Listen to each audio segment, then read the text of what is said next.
मेरे किस्मत में बचे कुछ श्रोताओं को प्रणाम करता हूँ। जो लोग विद्यमान हैं ईश्वर अब उनको सलामत रखे। जो लोग अभी भी नहीं पहुंच पाए हैं जो लोग अभी भी नहीं पहुंच पाए हैं ईश्वर उनको जल्दी प्रकट करे। और जो लोग आ करके चले गए हैं ईश्वर उनकी आत्मा को शांति प्रदान करे। सियाराम जी, आपका ऐसे ही नाम सियाराम नहीं है। आप अच्छी तरह सब जानते हैं। आपको अच्छी तरह पता था कि कवि सम्मेलन में कितनी देर चलना है, क्योंकि आपको ये मालूम था कि अच्छा वाला कवि कितनी देर खड़ा होगा। फालतू की बकवास 3 घंटे कौन सुनेगा। प्रचार के टाइम पे नहीं जाएंगे, सीरियल के टाइम पे जाएंगे। अर्पित भाई सोच रहे होंगे आप कि ये लोग हटे तो मोक्ष की प्राप्ति हो। कहां फंस गए। लड़के जान कम खाते थे कि ये कवियों को बकबक करने के लिए और बुला लिए। काहे भैया टावेल ओवेल डाल के टांग पसार के बैठे हो एकदम। अपने आप को एकदम अकबर जिले इलाहाबाद एकदम जिले लाही और हम लोगों को अनारकली समझ रहे हो।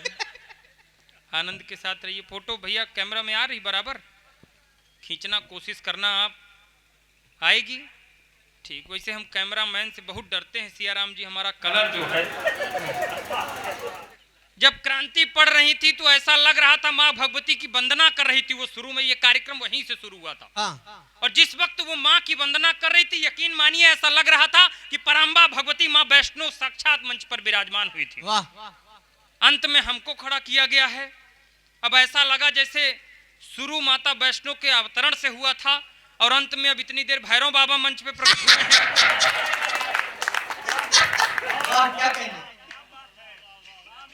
हालांकि सियाराम जी ताली आप बजा रहे हैं लेकिन आपकी भी स्थिति मेरी तरह ही मिलती जुलती है।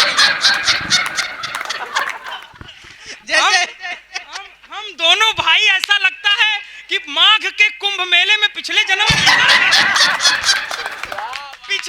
में बिछड़ गए इस जन्म में आकर के मिले।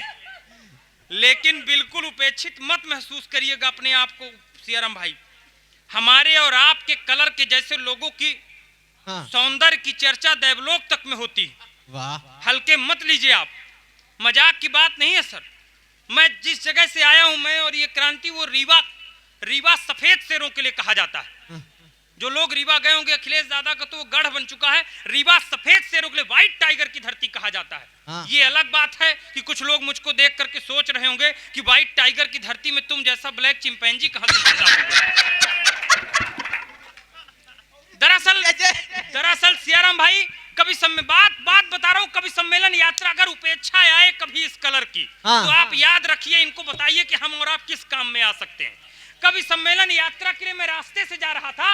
एक आदमी मुझे देखकर गाड़ी रुका रहा था। मैंने पूछा कौन है आप, मुझसे क्या चाहते हैं माई बाप। बोला भाई आप बिल्कुल ना हो हैरान परेशान, बस ये बताइए 9 दिन के लिए खाली है क्या श्रीमान।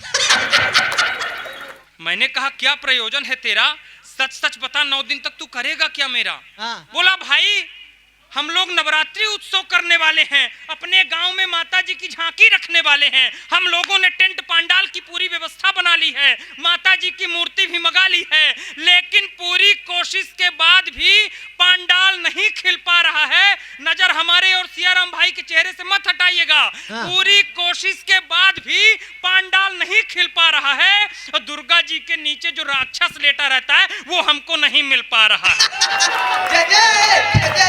क्या बात कह दिया, दिल को छू लिया। राक्षस कहने पर भी माला पहनाई जा रही है। भगवान आपका कल्याण करे। मिल जाने आप लोग मेरे आने तक बचे हुए हैं, ये बहुत बड़ी बात है। संचालक का नंबर आते आते केवल कुर्सी ही बचती है आदरणीय। मजाक नहीं, मुझको विश्वास नहीं हो रहा है कि अब आप लोग कौन बचे हैं। मैं एक बार जब संचालन कर रहा था तो रात को 3 बजे मेरा नंबर लगा जबलपुर कवि सम्मेलन में। अंत में मैं गीत पढ़ा, जैसे ये सुजीत भाई पढ़ रहे थे बहुत अच्छा गीत, ऐसे मैं भी आलाप के जब पढ़ा आंख बंद करके और आंख खोला तो केवल एक ही श्रोता बचा था, बाकी सब चले गए थे। हम उसको प्रणाम कर लिए, हम कहे आप धन्य हैं, आप जैसा श्रोता मैंने आज तक नहीं देखा, बताइए मेरे गीत के लिए आप 3 बजे तक बैठे हैं, बताइए मैं आपके लिए क्या करूं। तो वो भी हाथ जोड़ा, बोला भैया अब आप कुछ मत करिए, और अगर आप शांत हो जाते तो मैं ये कुर्सी गद्दा माइक लेके चला जाता, मैं टेंट वाला बैठा। मेरी कल बुकिंग है, तालियां जोरदार बजाइए एक बार आप लोग। क्या कहने में भैया? 4 पंक्तियों से धीरे से थोड़ी देर के लिए शुरू कर दीजिएगा।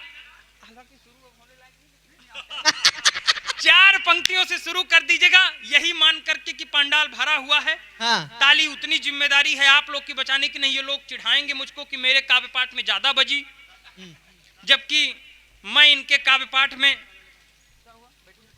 काहे धनंजय भाई, हाँ खींच लीजिए भैया। फोटोग्राफर मजाक आदमी नहीं है सियाराम भाई, फोटोग्राफर बहुत खतरनाक आदमी होता है। अच्छा, हल्के मत लीजिए। फोटोग्राफर दरअसल बड़ा हो कि वही आदमी बनता है जिसको बचपन से दूसरे के घरों में ताक झांक करने की आदत होती है। हल्के में अर्पित भाई मत दी। मैं जयमाले में बैठा था, मेरा कलर, हालांकि मेरा कलर भले इस तरीके से है, लेकिन मेरी श्रीमती जी कैटरीना कैफ की दूसरी अवतार है। अच्छा, हालांकि मैं भी किसी विक्की कौशल से कम नहीं लगता हूँ।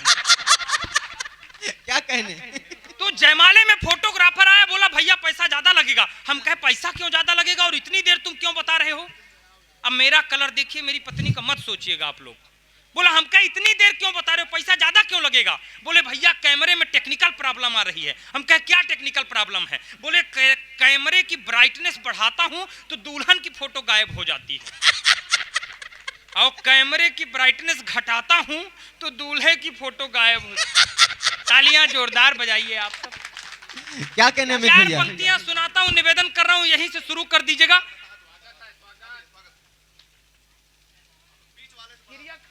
भाई आ रहे हैं। 4 पंक्तियां सुनिए, निवेदन कर रहा हूं यहीं से। ये पंक्तियां क्यों मैंने लिखी, दादा लोग पीछे बैठे हुए हैं, हालांकि दादा कह के मैंने गुनाह किया है, अखिलेश दादा गुस्सा रहे हैं। हाँ। ये प्रयागराज की माटी है, इधर कोई दादा बुजुर्ग नहीं होता है, यहाँ सब भूतपूर्व युवा होते हैं। अच्छा, 4 पंक्तियां मैं निवेदन कर रहा हूं। ये पंक्तियां मैंने क्यों लिखी, युवा मेरा मन के साथ सुनेंगे। ये पंक्तियां क्यों लिखी मैंने सियाराम जी, हमारे यहाँ मध्य प्रदेश में परम आदरणीय सम्माननीय श्री दिग्विजय सिंह जी ने जब 70 साल की उम्र में दूसरी बार संविधान लागू किया, तब भी मैं कुछ नहीं बोल पाया। परम आदरणीय श्री अनूप जलोटा जी ने जब 68 साल की उम्र में दूसरी बार हारमोनियम खरीदा, तब भी मैं कुछ नहीं बोल पाया। लेकिन अभी कुछ महीने पहले जब आदरणीय आशीष विद्यार्थी जी ने 60 साल की उम्र में दूसरी बार नई कॉन्वेंट स्कूल में कॉन्वेंट, तब इन आहत कुंवारे युवा महासंघ की तरफ से 4 पंक्तियां निवेदन कर रहा हूं, मन के साथ सुनिएगा। मैं आप कुंवारों आप ही साथ देना मेरा, मैं कुंवारों का राजा राम मोहन राय हूं। 4 पंक्तियां सुनिए, निवेदन कर रहा हूं। दादा आप मत गुस्साइएगा, हालांकि दादा से मेरे से नहीं गुस्साते हैं। दादा से हम अभी एक दिन पूछ रहे थे, हम लोग सिगरौली जा रहे थे, तो हम कहे दादा बहुत दिन से ये लोग अध्यक्ष बना देते हैं, ये बताइए सच सच कि कितने उम्र के हो गए, कितनी उम्र हो गई? अखिलेश दादा इसी खतरनाक नहीं पूरे देश में, कहीं नमित अभी क्या उम्र है, अभी आसाराम से 1-2 साल छोटे ही हैं। 4 पंक्तियां निवेदन कर रहा हूं, सुनिए यहां से कि लड़कों से ज्यादा ब्याह बूढ़ों के जो हो रहे हैं, देश के कुंवारों में भी द्वंद्व होना चाहिए। ये भैया रिकॉर्डिंग धर दो मोबाइल, इतनी देर रोज रिकॉर्डिंग करने की आदत पड़ जाएगी तो घर में आप फंस सकते हो पड़ोसी से किसी कि लड़कों से ज्यादा ब्याह बूढ़ों के जो हो रहे हैं, देश के कुंवारों में भी द्वंद्व होना चाहिए। और कामिनी का मोह कोई भावरों को जो फंसा ले, फूल में नया समकरंद होना चाहिए। कामिनी का मोह कोई भावरों को जो फंसा ले, फूल में नया समकरंद होना चाहिए। रोज नई सुंदरी जो, रोज नई सुंदरी जो, रोज नई सुंदरी जो बूढ़ों से विवाह करे, नहीं ऐसा कोई छल छंद होना चाहिए। आखिरी पंक्ति में ताली इतनी बजे कि कल लखनऊ से ये कानून पास हो जाए कि रोज नई सुंदरी जो बूढ़ों से विवाह करे, नहीं ऐसा कोई छल छंद होना चाहिए। बाल ब्याह जैसी कुप्रथा तो बंद हो गई है, वृद्ध ब्याह भी तो अब बंद होना चाहिए। एक बार जोरदार ताली।